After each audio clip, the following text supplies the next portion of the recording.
오늘 7장은 이제 어제 6장에 이어서 뒷부분입니다. 우리가 오늘 10절까지 읽었는데 아마 이런 느낌이 드실 겁니다.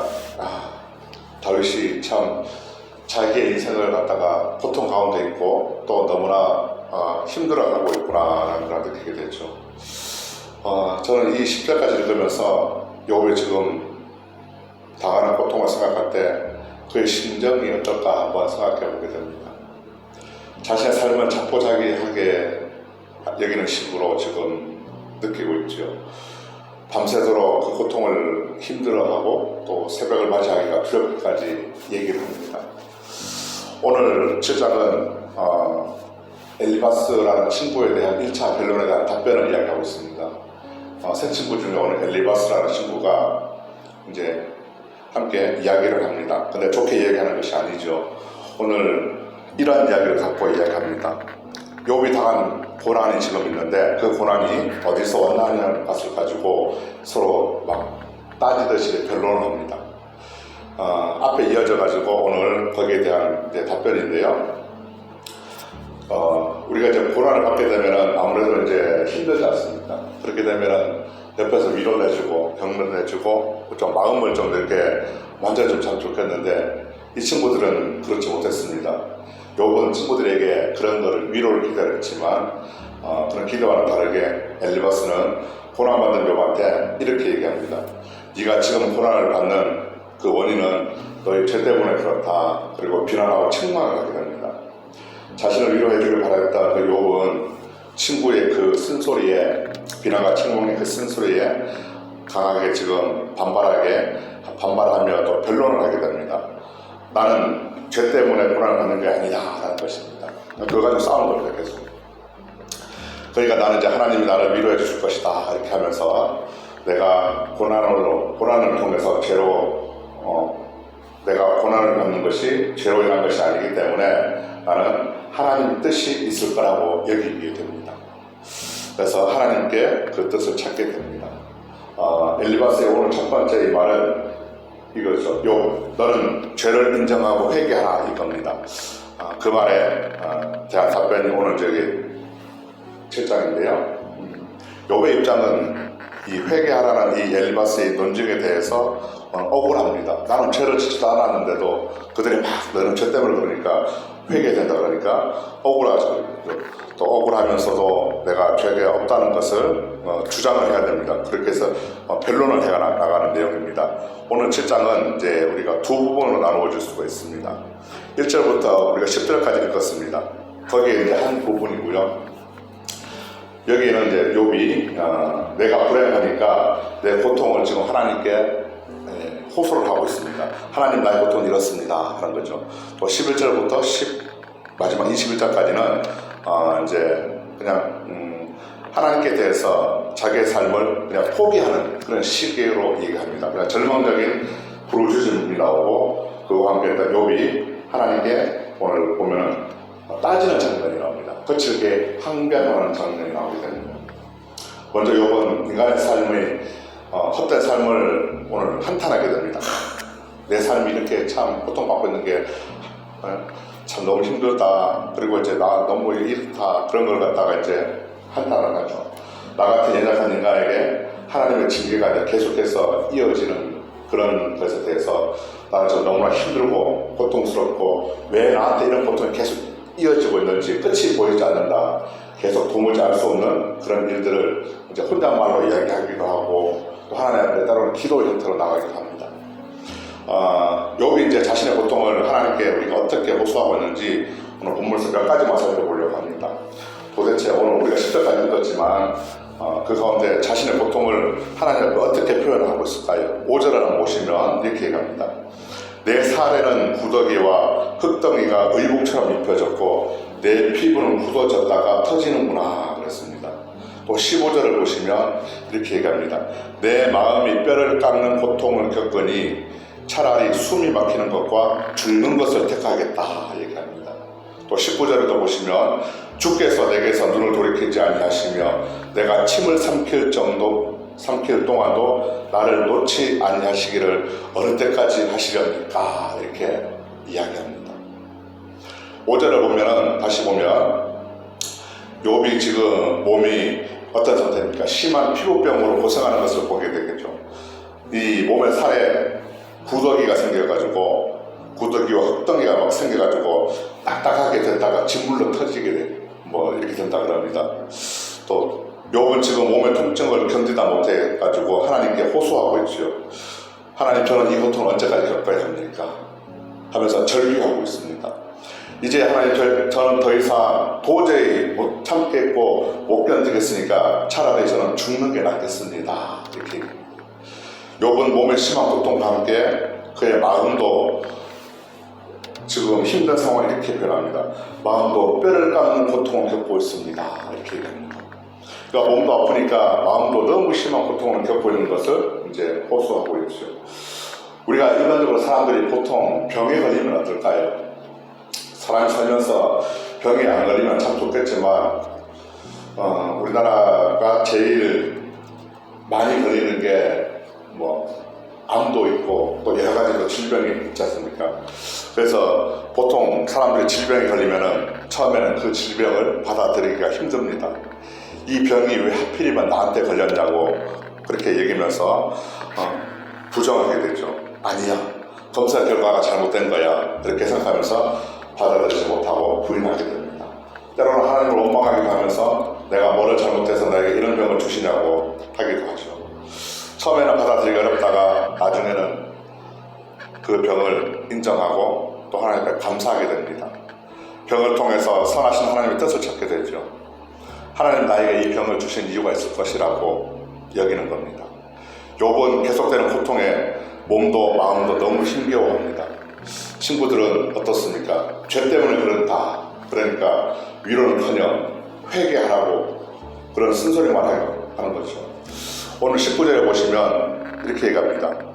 주께서 내게서 눈을 돌이키지 아니하시며 내가 침을 삼킬 동안 나를 놓지 아니하시기를 하나님 도대체 어느 때까지 하시렵니까?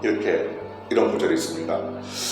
욥은 이렇게 힘들게 계속되는 고통에 참다 못해 하나님께 오늘 항변합니다. 참다 도저히 못해서 하나님 따지는 거죠. 나를 떠나시거나 아니면은 하나님 침 삼킬 동안 시간만 달랍니다. 여러분들 침을 한번 삼켜 보시겠습니까? 시간이 얼마나 걸릴까요? 짧은 시간입니다. 그 짧은 고통 시간도 하나님은 자신에게 허락되지 않는다 얘기입니다. 그래서 제발 내가 침 삼킬 이 짧은 시간만이라도 나를 좀 제발 내버려 달라고 하나님 그냥 나 좀 그냥 제발 좀 버려두세요 호소하는 거죠. 고통이 쉴 틈 없이 계속 그러보니까 정말 견디기 힘드니까 아예 하나님이 나를 떠나달라고 얘기합니다. 하나님 없으니까 제발 좀 나 좀 떠나주세요. 욥이 오죽하면은 침 삼킬 정도의 시간만이라도 틈을 달라고 할까요?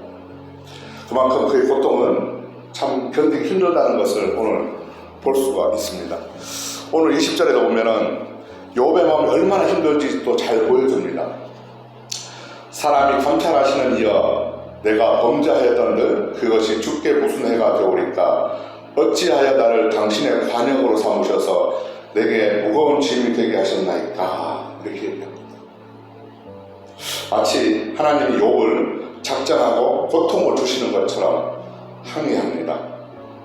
욥을 탁해 삼아가지고 욥을 노리고 욥을 작정하고 일부러 고통을 주시는 것처럼 느껴지죠.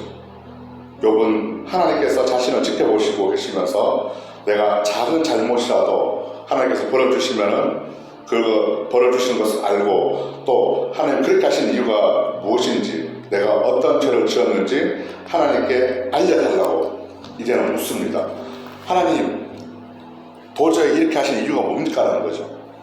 욥은 계속해서 21절에 보면 하나님은 왜 나의 죄를 용서해 주시지도 않고 또 죄를 없애 주시지도 않느냐고 또 하나님께 막 따집니다. 어떻게 할 거니까 이것도 아니고 저것도 아니고. 그러니까 욥이 죄를 짓지 않았는데도 하나님은 욥에게 벌 주시는 것으로 주위 사람들은 다 그렇게 이야기를 합니다. 그러나 욥은 죄를 짓지 않았습니다. 그렇기 때문에 하나님의 위로를 나는 받을 수 있다고 여기면서 자신이 죄 없다는 것을 계속해서 주장해 나갑니다. 나는 죄 없다. 나는 죄 없다. 욥은 자신이 고난을 받을 만한 죄를 짓지 않았다고 하면서도 자신이 이제 얼마 안 있으면 죽을 것이라고 얘기합니다. 나 고통 때문에 이렇게 죽을 거니까 그 죽음 앞에서 나의 잘못을 하나님께 용서받고 나의 죄를 없애기 위해서 하나님께서 나를 찾아와 주시기를 간절히 바라고 있습니다. 이런 욥의 모습은 어떻습니까? 앞에하고 좀 달라졌죠. 욥의 고통의 절규는 비참하면서도 참 기막히고 앞뒤가 맞지 않는 모순의 비통하고 처절한 울부짖음을 볼 수 있습니다. 자신은 죄가 없다고 여기면서도 죄를 용서받기를 원하고 있죠. 또 하나 우리가 보기를 원하는 것이 있습니다. 오늘 7장에서는 욥은 인간은 어떤 존재인가를 말하고 있습니다. 오늘 7장을 통해서 인간의 실존을 한번 살펴보려고 합니다. 6절을 한번 보시면 욥은 이렇게 얘기합니다. 인생은 빠르다고 얘기합니다. 얼마나 빨리 지나가는지요. 소망도 없이 끝나는 그런 덧없는 인생이 바로 인간의 인생이라고 얘기합니다. 또 7절을 보시면 인간의 생명은 한낮 바람 같다 이렇게 얘기합니다. 인간의 삶은 참 바람처럼 안개처럼 그냥 지나간다고 얘기합니다. 바람이나 안개가 그치면 어떻습니까? 고요하게 흔적도 없이 사라지는 것처럼 그냥 지나가는 것처럼 이야기합니다. 또 인간은 죽으면 흙과 먼지로 돌아갑니다. 21절에 이렇게 얘기했습니다. 내가 이제 흙으로 누우리니 내가 남아있지 아니하리다 이렇게 얘기합니다. 욥이 말하고 있는 이 인간의 실존을 생각해 보면서 저를 한번 생각해 보았습니다. 과연 나는 어떻게 살아야 될까? 인생은 한 번뿐이라는 것을 우리가 모두 다 잘 알고 있습니다. 세월은 너무나 빨리 지나간다는 것도 잘 알고 있습니다. 어느덧 돌아보면 내 나이가 이렇게 됐지, 어느덧 돌아보면 벌써 이렇게 된다 하는 생각이 듭니다. 저도 요즘은 10대 때 학교 다닐 때를 한번 돌아보긴 합니다. 어렸을 때 그 시절을 한번 떠올려 보기도 합니다. 또한 지나온 세월은 흔적도 없이 사라지고 지나가서 다시는 우리가 행복했거나 또 내가 원하는 시간으로 돌아갈 수 없다는 것을 다 압니다. 우리의 인생을 다 마치고 죽으면 우리는 한 점 흙으로 돌아가게 됩니다. 한편으로 생각하니까 참 인생은 슬픈 것 같기도 합니다.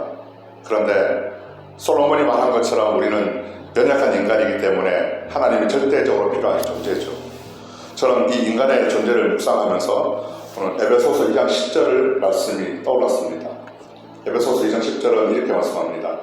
우리는 그가 만드신 바라 그리스도 예수 안에서 선한 일을 위하여 지으심을 받은 자니 이 일은 하나님이 전에 예비하사 우리로 그 가운데서 행하게 하려 하시리라 그랬습니다. 인간의 존재는 허무하다고 생각할 수가 있습니다. 한 번뿐인 인생, 너무나 빠르고 흔적도 없이 지나가고 내가 원하는 시절로 또 행복했던 그 순간으로 다시는 되돌아갈 수 없습니다. 죽으면 우리는 먼지로 흙으로 돌아가는 것이 인간입니다. 그러나 에베소서 말씀은 하나님의 손길이 우리에게 미쳤다는 것을 우리에게 알려줍니다. 창조자의 능력의 손길이 저와 여러분을 이 땅에 있게 하셨습니다. 우리는 아무 이유 없이 목적 없이 창조되지 지음받지 않았습니다. 하나님은 저와 여러분을 하나님의 선한 일을 위해 지으셨습니다.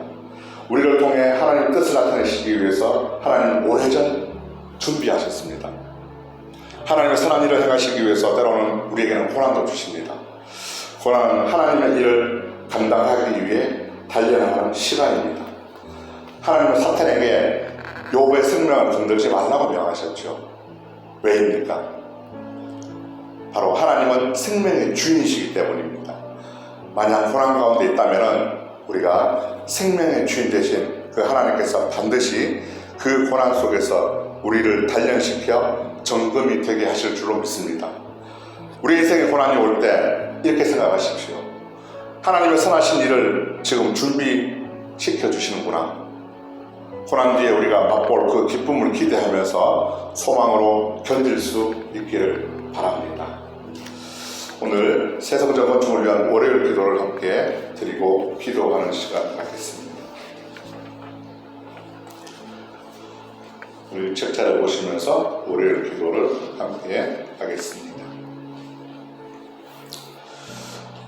헌신을 위한 기도. 기도와 헌신을 통해 보이지 않는 영적 성전 건축이 먼저 이루어지게 하옵소서. 아멘. 모든 성도들이 믿음의 눈을 열어 하나님의 새 역사를 바라보게 하옵소서. 아멘. 성전을 봉헌하기까지 성도들에게 흔들리지 않는 반석 같은 믿음을 주옵소서. 아멘. 이웃사랑, 세계 선교가 한 채 흐트러짐 없이 이루어지게 하옵소서. 아멘. 새로운 공간이 다음 세대와 모든 열방을 구원하는 축복의 통로가 되게 하옵소서. 아멘.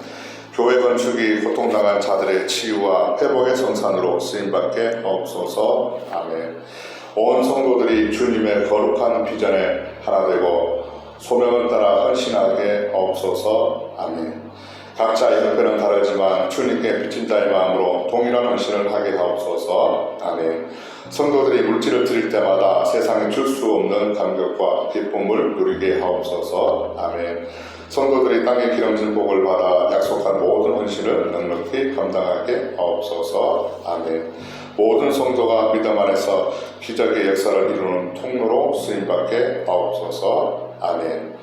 사랑으로 하나 되어 주님의 몸된 교회를 더욱 잘 세워나가게 하옵소서. 아멘. 주님이 피로 사신 그 교회를 더욱더 사랑하게 하시고 서로를 돌아보게 하옵소서. 아멘. 성전 건축이 진행되는 동안 더욱 견고한 사랑의 공동체가 되게 하옵소서. 아멘. 공동체를 위협하는 어떤 역경과 도전에도 사랑과 믿음으로 승리하게 하옵소서. 예수님의 이름으로 기도합니다. 아멘. 하나님 아버지, 믿음의 사람 욥이 고난을 받을 때 친구 엘리바스는 죄 때문이라며 회개하고 용서함을 받으라고 촉구했습니다. 고통받는 자에게 위로가 아닌 상처를 준 이 모습이 혹 나의 모습이 아닌지 오늘 돌아보게 하시고 욥의 한탄을 통해 인간의 존재를 다시 한번 깊이 생각하게 됩니다. 오래전 저희들을 통해 하나님의 선한 일을 준비하고 계셨고 이 일을 위해 예수 그리스도 안에서 하나님이 예비하시고 우리로 하여금 하나님의 뜻을 나타내실 것을 알았습니다. 우리의 삶의 여정 가운데 고난이 있다면 정금같이 단련되어 하나님의 선한 일을 준비하는 우리 기대감을 가지고 불의 연단을 견디게 하시옵소서. 끝까지 견디는 자는 구원을 얻으리라 말씀하셨습니다. 믿음으로 승리하는 오늘이 될 줄로 믿습니다. 주님, 바라기는 이 땅이 지금 전쟁과 재난 그리고 질병 가운데 세상이 힘들어하고 있습니다. 무고한 생명이 안타깝게 죽어가고 원치 않게 삶의 터전을 떠나 신음하고 있는 자들이 있습니다. 주님, 저들을 불쌍히 여겨 주시기를 바랍니다. 새 성전 건축에도 주님의 크신 은혜가 있기를 소망하며 우리 주님 예수님 이름으로 기도합니다. 아멘. 하늘에 계신 우리 아버지, 아버지의 이름을 거룩하게 하시며 아버지의 나라가 오게 하시며 아버지의 뜻이 하늘에서와 같이 땅에서도 이루어지게 하소서. 오늘 우리에게 일용할 양식을 주시고 우리가 우리에게 잘못한 사람을 용서하여 준 것 같이 우리 죄를 용서하여 주시고 우리를 시험에 빠지지 않게 하시고 악에서 구하소서. 나라와 권능과 영광이 영원히 아버지 것입니다. 아멘.